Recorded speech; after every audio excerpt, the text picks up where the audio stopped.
नमस्कार, मैं नागेंद्र दीक्षित और आप देख रहे हैं दिल जले न्यूज। आज हम जिस जगह खड़े हैं महाकुंभ में हैं और महाकुंभ में एक शिविर लगी हुई है जो कि लिखा है डॉक्टर भीमराव अंबेडकर भारतीय बौद्ध परिषद प्रयागराज। मतलब बौद्ध धर्म वाले भी इस प्रयागराज में आए हैं और बाबा भीमराव अंबेडकर साहब को मानने वाले भी इस परिषद में आए हैं। हालांकि इनसे जुड़ी कुछ बातें हैं भी आपको हम बताते हैं और आइए अंदर चल के कुछ बात करते हैं कि क्या मसला है, क्योंकि इनके जो पार्टी के एक पार्टी भीम आर्मी जुड़ी है जो जय भीम का नारा हर जगह लगाते हैं, लगाना भी चाहिए, अब उनकी मानता है। लेकिन आइए वो हर वक्त हिंदुओं धर्म पर, जो हिंदू धर्म है और जो देवी देवता हैं, तो उनके ऊपर विवादित टिप्पणी करते रहते हैं। तो आइए उनकी मतलब कुछ लोग हैं यहाँ पर, उनसे पता करते हैं कि आखिर उनके मन में हिंदुओं के प्रति क्या आस्था है, क्या भावना है। आइए चलते पता करते हैं। हमारे साथ कुछ बड़े बुजुर्ग बैठे हैं, आइए उनसे पता करते हैं कि क्या उनके मन में क्या भावना है इस प्रयागराज को लेके, संगम स्नान को लेके। दादा कहाँ से आए हैं? गुजरात। अच्छा, गुजरात से आए हैं। तो गुजरात से आप मतलब किस धर्म से हैं? हम तो सनातन धर्म से ही है। अच्छा, सनातन धर्म से हैं। तो सनातन धर्म में मतलब बौद्ध से बिलोंग करते हैं, क्या है नाम, क्या है आपका? कनक कनक बारोट। अच्छा, तो ये मतलब बौद्ध धर्म से तो नहीं जुड़ा है? और धर्म से जी जुड़े हुए हैं। जी जी, हाँ हाँ, सभी धर्म से जुड़े हैं। सभी धर्म से जुड़े हैं आप। अच्छा, आप हालांकि वहाँ रहते हैं तो उनको नहीं जानते होंगे। आप कहाँ से भाई साहब? हम भी गुजरात से, गुजरात नवसारी से। एक चंद्रशेखर आजाद हैं, जानते होंगे आप? हाँ, वो नेता बन के घूमते हैं वो। हाँ हाँ हाँ, भीम आर्मी के नेता हैं। तो भीम आर्मी जो पार्टी है वो आपके दृष्टि से आप उसको कैसे देखते हैं? ये पार्टी ने ही सब खत्म कर दिया सनातन धर्म को। जी हिंदुत्व कैसे हम बार बार के गुलाम हुए हैं। जी हमारा देश बार बार के गुलाम होता है कि हम बटे हुए हैं। वो विधर्मी लोग जो है, अन्य जाति के लोग, वो 18-20% थे। जी हम 80% है। जी। लेकिन हम ये भीम, वो बौद्ध, वो जैन, वो पटेल, वो राजपूत, वो ठाकर, वो ज्ञातियों बढ़ गए तो हम 8%, 10% रह गए। तो इसके हिसाब से हम हर बार गुलाम रहते हैं और हिंदू के सनातन के ऊपर सभी धर्मियों ने अपने ऊपर शासन किया आज तक। तो अभी एक नई जो बात योगी जी, मोदी जी कह रहे हैं कि भाई बटेंगे तो कटेंगे, एक होना है। अभी आपको सबको सरनेम निकाल देना है, बस हिंदू, कट्टर हिंदू सनातनी, नो सरनेम। मतलब उसमें सरनेम का कोई नहीं महत्व? होना ही नहीं चाहिए ना। मुस्लिम में सरनेम देखा? नहीं नहीं। मुस्लिम, दैट्स ऑल। तो वो 20% होने के बाद भी हमारा 80 के ऊपर भारी है वो लोग। जी कहीं भी देखो चुनाव आता है तो ज्ञातिवाद चलता है, तो हमको भी टिकट देना पड़ता है, तो ज्ञाति के हिसाब से पार्टियां टिकट देती है, बराबर है। और जहाँ मुस्लिम 20-30% जहाँ भी है वो चुनाव जीत जाते हैं कि वो सिंगल साइड पड़ते हैं, हम लोग बढ़ जाते हैं सब। तो यही मार खाता है सनातन हिंदुत्व हमारा। और ये योगी जी, मोदी जी आने के बाद इसमें सुधार आने लगा। आपने लास्ट इलेक्शन भी देखा तो धीरे धीरे धीरे लोगों को मालूम पड़ना चला कि बढ़ रहे हैं हम लोग तो कट रहे हैं हम लोग। भीम आर्मी जो चंद्रशेखर आजाद हैं, उन्होंने एक बात कह रहे हैं थोड़ा, कि जो धर्म आपको ना सुने उसको लात मार दीजिए। एक्चुअली ये खुद की रोटी पका रहा है जी ये सब था संविधान। जी 80 साल पहले जब देश आजाद हुआ तो सच में ये दबे हुए समाज थे, जी वो लोग ऊपर नहीं उठ पाए थे, क्योंकि क्या वो अपने समाज के अंदर आबड़ सेठ था कि भाई ये हरिजन है तो पीछे वो झाड़ू लेके घूमने का, उसका पानी अलग पीने का कुएं का, वो मेला उठाता था, आदमी मंदिर में नहीं जा सकता था। वो समय की बलिहारी थी। जी। तो समय के साथ आदमी को सुधरना चाहिए कि नहीं सुधरना चाहिए? तब लोग पैदल चलते हैं, अभी लोग हवाई जहाज में उड़ते हैं। तो सुधरना चाहिए कि नहीं सुधरना चाहिए? तो ये सुधरे नहीं। हमने क्या किया, संविधान को पकड़ के रखा। अभी रिजर्वेशन जो है, सबके लिए रिजर्वेशन रखा है, तो रिजर्वेशन आर्मी में क्या होता है, सीएम का लड़का भी अभी रिजर्वेशन टिकट लेता है, रिजर्वेशन में एडमिशन लेता है। हमारे गुजरात के मुख्यमंत्री आज से 25 साल पहले, अमर सिंह चौधरी, उसका बेटा डॉक्टर बना, डॉक्टर तुषार चौधरी, अभी सांसद भी है। तो वो डॉक्टर बना रिजर्वेशन की सीट से। अरे भाई कैसे रिजर्वेशन? तुम तो रिजर्वेशन किसके लिए है? जो समाज दबे हैं, जिसको विकास नहीं हुआ, वो आगे नहीं बढ़ पाए आर्थिक रीति की और दूसरी तरह से, इसके लिए रिजर्वेशन है। रिजर्वेशन ज्ञाति के बाद वो भीमराव साहब ने, अम्बेडकर साहब ने इसके लिए रखा था। एक्चुअली अब रिजर्वेशन किसके लिए चाहिए? अपनी इकोनॉमिकल रिजर्वेशन चाहिए। जो गरीब है उसको मिलना चाहिए। जो अभी मोदी सरकार चला रहा है कि भाई जो योजनाएं चला रहे हैं, तो क्या एक लिमिटेशन होता है कि भाई यहाँ तक कि जिसकी सैलरी है उसके ऊपर वाले को नहीं मिलेगा, उसके नीचे वाले कोई भी आदमी हो जी। वो मुस्लिम हो, बौद्ध हो, जैन हो, आदिवासी हो, कोई भी हो, लेकिन उसके आमदनी कम है तो उसको लाभ मिलेगा। अगर आदिवासी पैसे वाला मिला तो उसको लाभ नहीं मिलेगा। तो एक्चुअली ऐसे तरह से रिजर्वेशन को निकाल के ये इकोनॉमिक रिजर्वेशन लाना चाहिए। मतलब कहने का मतलब ये है कि जो दलित शब्द एक दलित शब्द है, तो दलित शब्द गरीबों के लिए यूज किया गया था। हाँ। लेकिन वो अब क्या करें, वो निजी जातियों के लिए यूज करा रहे वो कर रहे हैं। वो अपने फायदे के लिए, जी। सभी राजकीय पार्टियों ने अपने फायदे के लिए ये पूरा पकड़ के रखा है। और अभी कोई इसमें ये क्या है कि ज्ञातिवाद इतना जबरदस्त सड़ा की तरह दिमाग की तरह घुस गया है कि कोई पार्टी की हिम्मत नहीं कि उसको सकाल के कोई हाथ भी लगने की कोशिश नहीं कर रहा है। अब ये मोदी जैसा कोई आएगा, जब जब बोल रहे 370 कलम, कोई हाथ भी नहीं लगा पाएगा, खून की नदियां बहेगी, लेकिन निकल दिया। जी। ऐसा कोई वीर पुरुष ही ये काम कर पाएगा और ये शायद मोदी जी कर पाएंगे। अच्छा, मोदी जी के बाद आप किसको प्रधानमंत्री बनाना चाहेंगे?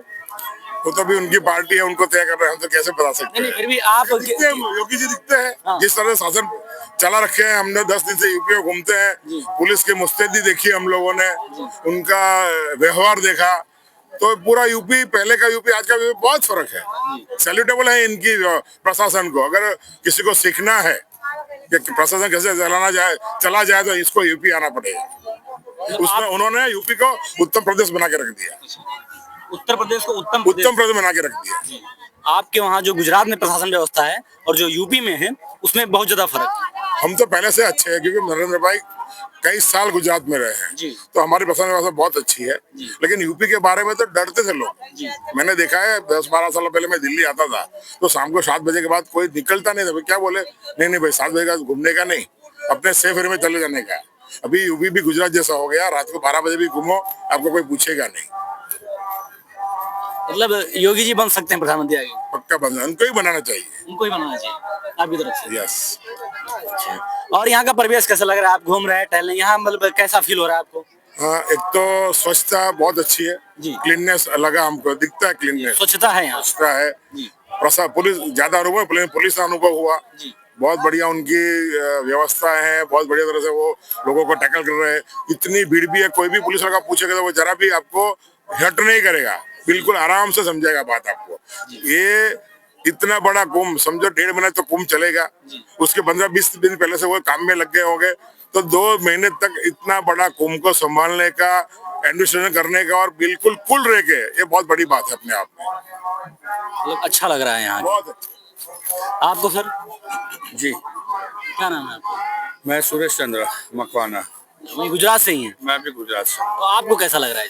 बस ये कुंभ के मेले में एक तो 144 साल के बाद ये योग बना है और हमारे जीवन में यहाँ कर त्रिवेणी संगम में माँ गंगा के चरणों में जो हमको स्नान करने मिला है, वो हमारे जीवन का हमको ये भाग्य है, हम धन्य हो गए।